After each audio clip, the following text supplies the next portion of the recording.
শোন কেটা, না তো মেয়ে দেখতে দেখেছি, ওই মেয়ে পক্ষ মানে কোনোভাবেই বুঝতে না পারে যে তুই কানা। আচ্ছা আব্বা।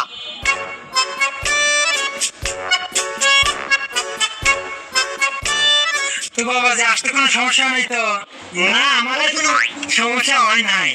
আচ্ছা যাই হোক, এখন কো আমাকে মেয়ে পছন্দ হলো নাকি? বিয়ে চাপ, আমাদের পক্ষে তো কোনো সমস্যা নাই, মেয়ে আমাদের খুব পছন্দ হয়েছে। আলহামদুলিল্লাহ, বিয়ে যাওয়া তো পাকাপোক্ত হইলো, তাহলে এই সুবাদে মিষ্টি মুখ করা যায়।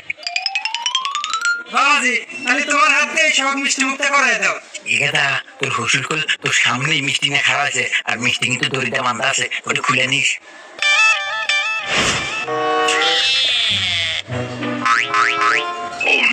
শ্বশুর আব্বা, মিষ্টি তো হুক নোক না কে, মনে হয় মিষ্টি চুড়া কম দিছে।